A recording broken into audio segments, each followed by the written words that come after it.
विश्वविद्यालयों में कार्यरत अतिथि सहायक प्राध्यापक हैं, जो सरकार के संकल्प से बहाल हुए हैं और सरकार यूनिवर्सिटी सिलेक्शन कमेटी से बहाल हुए हैं। ठीक उसी तरह से बहाल हुए हैं जिस तरह से पिछले बीपीएससी के द्वारा बहाल किया गया था और अभी वर्तमान में जो विश्वविद्यालय आयोग द्वारा बहाल किया जा रहा है। हम लोग विगत कई वर्षों से लगातार काम करते आ रहे हैं। हमें सरकार से सिर्फ इतनी मांग है कि हमारी सेवा का 65 साल किया जाए। हम उस समय बहाल हुए जब बिहार में विश्वविद्यालयों के अंदर, कॉलेजों के अंदर शिक्षकों की संख्या बहुत ही कम थी।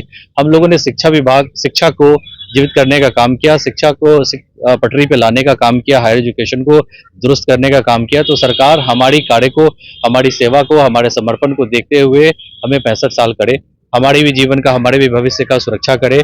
इसमें लगभग वैसे लोग हैं, ज्यादातर हैं, 40% से ज्यादा महिलाएं हैं और 50-55 साल से ऊपर के बहुत सारे पुरुष भी हैं, जिनकी सेवा आगामी अगर जो बहाली आती तो उसमें वो आ नहीं पाएंगे।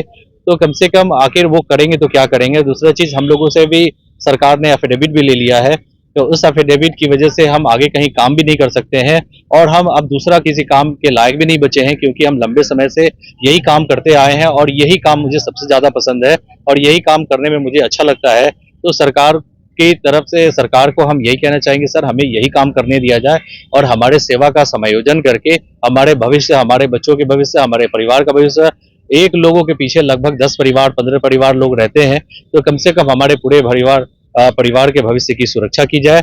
लगभग 1500 से 2000 के करीब हमारी संख्या है। किस आधार पर आप मांग करना चाहते हैं? सर हम अपनी मांग जो कर रहे हैं, अपनी सेवा जो भी हम अपने शिक्षा विभाग को, शिक्षा को, कॉलेज, यूनिवर्सिटी को के तहत मांग करना चाहते हैं, जो जिस नियमावली के तहत हमारी बहाल हुई है, हालांकि संविधान में कहीं नहीं कही जाती है। हालांकि सरकार ने, माननीय नीतीश कुमार जी ने कहा है कि भाई रोजगार 12 लाख 14 लाख रोजगार दे रहे हैं और हमें पहले से ही रोजगार मिला है। तो इसलिए हम मुख्यमंत्री जी से कहना चाहते हैं कि हमारे रोजगार की सुरक्षा की जाए, हमारे भविष्य की सुरक्षा की जाए।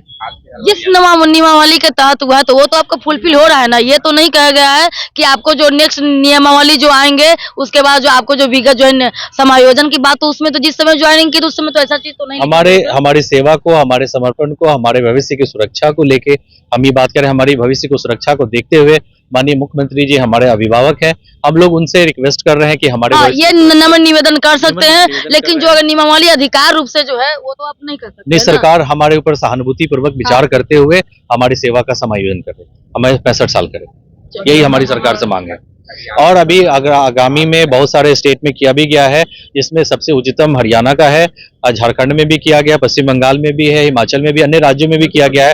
सरकार उसको भी देख सकती है और लेकिन हरियाणा वाला जो सबसे उच्चतम है, हम सरकार से रिक्वेस्ट करते हैं तो उस पर ही हम लोग उसी तरह से हमारे लिए प्रस्ताव लाया जाए और हमारी सेवा का समायोजन किया जाए।